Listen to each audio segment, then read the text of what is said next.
Okay, we are recording now and we're going to sing a song or two and then we'll get our story time going. So get your motions ready. We're going to sing My God Is So Big because that song goes with all the lessons that we're talking about. So I'm going to back up a little bit so you can see my motions and you do them with me and sing nice and loud so Mom and Dad can hear you in the next room. Ready? My God is so big, so strong and so mighty, there's nothing my God cannot do.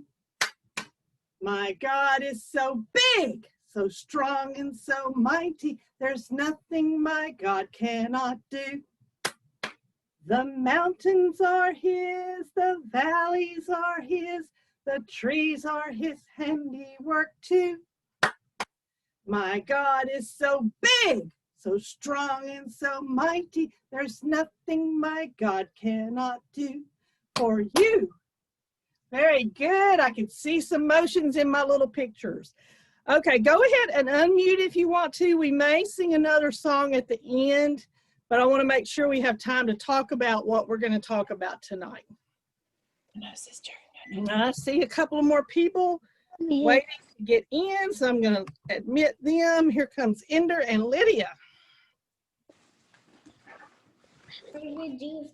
All righty. Okay, so we just sang the song about our God is so big and there's nothing he can't do. Somebody tell me, what are some things that we've been talking about that God did? Who can remember something we've talked about that God did that was big and powerful? Make a rainbow. He made the rainbow. Very good. Anybody else? What else did God make? Trees. The Trees. The sun. Okay. And the ocean. The oceans. Okay. What else did he make? The world. The world. The whole We're not world. even acting silly. We're asking questions. Who is that? Who is The earth. So, the earth, the world, the whole world. And who did he fix that world up for?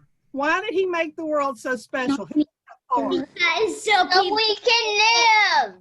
So that we could live here. It was for the people. That's right.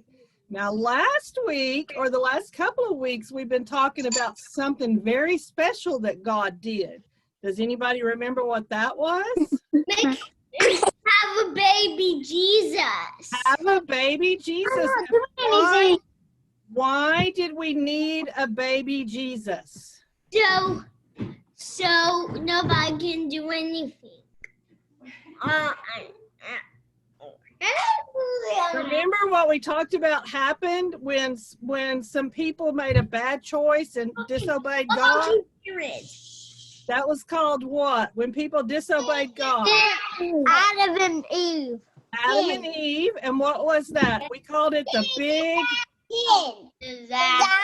big disaster. And that's why we needed Jesus, because he was the only one who could fix the big disaster. So we talked about that the angels came and talked to Mary and Joseph and told them about Jesus was going to be born. And then last week, we talked about how Jesus was born. Now, was he born in a fancy palace? No. No, but he was a king. But he wasn't born in a fancy palace. Was he born in a big, nice hospital? No. No. Where was he born? In a stable. In a stable. In a stable, that's right. His parents were not rich. They were just normal people, and they didn't have a lot of money. And they were in Bethlehem, and it was very crowded, and there wasn't enough room at the inn, so they stayed in the stable the night that Jesus was born. Now, Jesus had some visitors that very night. Who came? Wise men. Not the wise men yet. Who came the first night? Angels. Shepherds. Angels. Who did? Huh? Shepherds. Shepherds. And how did the shepherds know about the baby? Because the angels told them. The angels told them. All right, Zach, man, you have really been listening. Now, the visitors that we're going to talk about tonight came a little bit later. Jesus probably wasn't still in. Who's the wise men? Okay, my turn to talk. Listen with your ears. Okay. Jesus wasn't still in the stable. The Bible says he was at a house because they probably lived in Bethlehem for a while Jesus was a little baby, because they wouldn't have wanted to travel with a tiny, tiny baby. And so they were living in Bethlehem. Joseph probably got a job. Does anybody know what Joseph did for a living, what his work was? No. Joseph was a carpenter. He built things from wood, maybe houses, maybe furniture, different things from wood. He was a carpenter. But they were still in Bethlehem, and some visitors came. But let me tell you about these visitors. They came from far, far away. And the angels are not the way they knew about the baby being born. These were called visitors. Sometimes we call them the wise men, but they were visitors from the east, is what the Bible says. And they lived a long way away, but they were very wise, and they studied the scriptures and the scrolls, and they watched the stars. Did you know that the stars actually move in the heavens? They move. Now, there's one star that doesn't move, but all the rest of them move. And if you watch the stars at night, sometimes you can see patterns and pictures almost with the stars. And that's what these people did. And they noticed something different. They saw a special star. And they knew, because of all the studies that they had done, that that meant a special person was going to be born, and it was going to be a king. And so they traveled a long, long way following that star so they could go and see this new king and worship him. So they got to Jerusalem. Now that's where the palace was. That's where the king lived. Did anybody remember the name of that king? We talked about it. King Herod. King Herod, that's right. He lived in Jerusalem. So, of course, the wise men would have thought, well, that's where the new king would be. That's where the new king would be born. Let's go ask Herod. So they did. They went to Jerusalem and they asked Herod, and they said, where is this new baby king that is born for the king of the Jews? And we saw his star and we want to worship him. Well, Herod was not excited about that. In fact, he was a little bit upset about that. Now, why would Herod be upset about a new king? Because he wanted him. He wanted to stay king, didn't he? He didn't want a new king. He liked being king. And so he went to his advisors, his smart people who studied the Bible, and he said, or the scriptures, it wasn't the Bible like we have, it was a scroll. Remember we talked about the scrolls? And he said, where is the king supposed to be born? And they looked and they said, oh, it should be in Bethlehem. So Herod went back to the wise men and he said, oh, the new king will be in Bethlehem. And when you find him, come back and tell me where he is, because I want to go and worship him too. Now, It's a trick. that was a trick. That was a lie. Herod did not want to go and worship the new king, but the wise men didn't know that at this point. So they got back on their camels and they went further, kept following the star, and they got to Bethlehem. And sure enough, the star stopped and they went into the house, and guess who they found? Baby Jesus. Baby Jesus and his mother Mary. Now, he may not have been a tiny baby at this point. We think he may have been a little bit older, because it probably took them a long time to get there from when they saw the star. The Bible doesn't tell us exactly how old he was, but we think he may have just been a little bit older. But About 3 years old. maybe about 2, 1 or 2, maybe. But he may have still been a baby too. We really don't know. But this is a picture, and here are the wise men. Now, how many wise men do you see right there? 3. 3. 1, 2, 3. Did you know that the Bible doesn't tell us how many there were? But we think there were probably 3, and there's a reason we think there were probably 3. Do you see these things they're holding? Mm-hmm. Can you see that? They had brought gifts for baby Jesus. And the Bible tells us 3 gifts that they brought. It said they brought gold and frankincense and myrrh. Now, none of those are things that a baby would care anything about. They were not toys. They weren't anything that the baby could do anything with, but they probably came in very handy before very long for Jesus' family. And they worshiped Jesus and they gave him the gifts. They would have been very expensive gifts, worth a lot of money. And then when they were asleep, God came to them in a dream and he told them, don't go back and tell Herod where the baby is. He does not want to worship the baby. So they went home a different way. They didn't go back to Jerusalem and tell Herod. So you can see their camels over here. Their camels even look fancy. Look at their camels' blankets that are on them. They even look fancy. But they wanted to worship the new baby Jesus, the new king. Now, after that, God came, or an angel came to Joseph in a dream and told Joseph, you need to leave because Herod will hunt down the baby. He wants to kill the baby because he did not want the new baby king to grow up and take his place. And so God protected Jesus and his family and told them to go far, far away to a different country. Does anybody know the name of the country they went to, where they went? Nazareth. No, Nazareth. They eventually went back to Nazareth. That's where they were from. But before they went back to Nazareth, they went somewhere else. Does anybody know? Egypt. Egypt. That's right. And we've heard about Egypt before, right? We've talked about Egypt and the Pharaoh that lived there and all that stuff a long time ago in the Old Testament. But that's where Jesus and his family went to stay safe from Herod until God said, it is okay for you to come back home. And that's what they did. So you remember those very expensive presents that the wise men brought to Jesus when they came to worship him? I'm betting, the Bible doesn't tell us this, but I'm betting that they may have used some of that, they may have sold some of that to have enough money to be able to live while they were gone to Egypt, because Joseph wouldn't have had a job yet in Egypt, and it would have cost a lot of money to go and be there. So God was taking care of the baby and his family, keeping him safe from the bad King Herod, and making sure that they had what they needed. God's like that. He takes care of us all the time.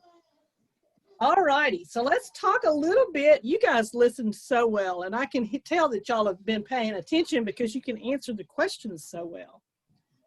Let's look at what is in our packet tonight. We have got a worksheet. Who's on there? Wise men. The wise men, and it looks like they've got some presents with them. But what you're going to do on this worksheet is you're going to be looking for shapes. There's some shapes up at the top, and those shapes are all over the place in this picture. So I want to see if you guys can find those shapes. So that'll be a fun activity to do. And then, do what?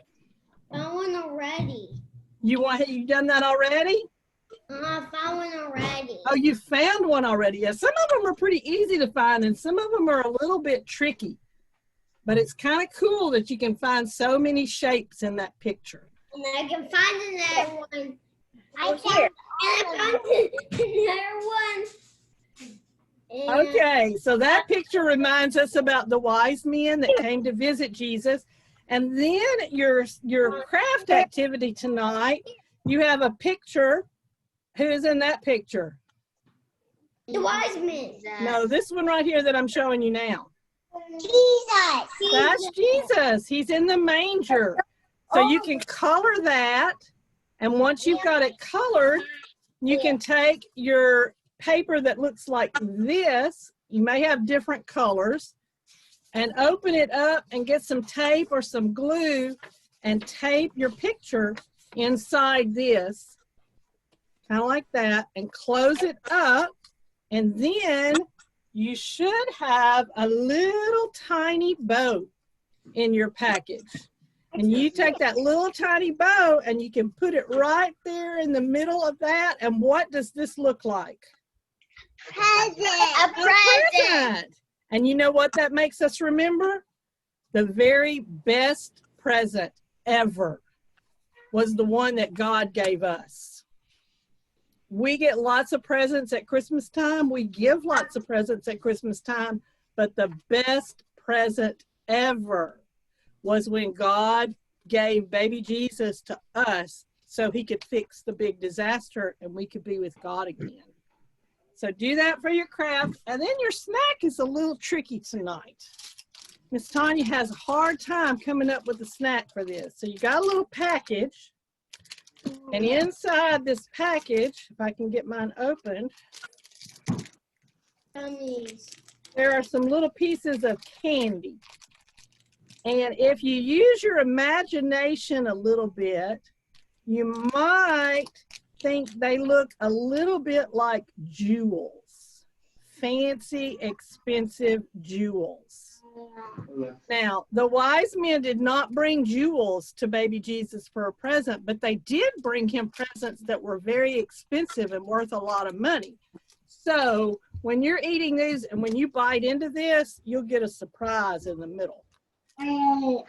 So when you're eating those, you can think about those expensive gifts that the wise men brought because they wanted to worship the new baby, the King Jesus, who had come to this earth. All right. Now my fingers are sticky. There we go. Get those wiped off a little bit. Uh-oh. Looks like Reed must have exited and is coming back in. Let's let Reed back in. There it comes. Okay, so those are your activities tonight. And I want us to go over our memory verse. This is a really good one. We will keep using this memory verse for a little while. Our lessons in January will have this too. So I want to make sure you're learning this verse because it's a very good verse. So repeat it after me. For God so loved the world. For God so loved the world That he gave his one and only Son. that he gave his one and only Son. That whoever believes in him. That whoever believes in him Will not perish. will not perish, But have eternal life. but have eternal life. Is that not the coolest thing? Is that not the best present ever? Is that not the way the big disaster got fixed? Is God sent his one and only Son because he loved us so, so much. Y'all keep working on that verse. When we get a little further into January, I'm going to see if y'all can say it without me because that's a really good verse to have. All right. Let me see if I left out anything. I think I pretty much covered what we needed to cover tonight. I do have a couple of things I need to tell you, and then I'll stop the recording and make sure I got to see everybody. We will not have Zoom call next week. There's no lesson for next week. Does anybody know why we might not do that next week? What happens next week? It's Christmas. That's right. It'll be Christmas. break too. And so many people will be busy and maybe traveling that we're not going to try to have class next week or the week after that because then it's going to be New Year's. And in fact, we won't have class the very first week in January either. So the next time we have class will be the new year. It will be 2021. And it will be on January 13th. That's more for the moms to know than the kiddos. Miss Tina will be sending out. You need to know this. You can tell her, Ender. Miss Tina will be sending out a note also. The pickup for the packets for the January classes will be on January 10th. And if you, for some reason, can't pick up that day, I think they'll make some other arrangements or let me know. I want to make sure everybody has their packets because there's lots of cool stuff in there. So that's kind of what we're doing. We're taking a little break for the Christmas time, and then we'll be back together. And I just want to make sure I tell everybody Merry, Merry Christmas. In fact, in a minute, when y'all are all unmuted and we get ready to tell the boys and girls goodbye that might be watching just on the video, I want you to tell them goodbye, and then I want you to tell them Merry Christmas. Can you do that? Let me get it lined up to do it. I'm going to be ready so I can stop it after that. Okay, here we go. Let's tell everybody bye. Bye. Bye. Merry Merry Christmas.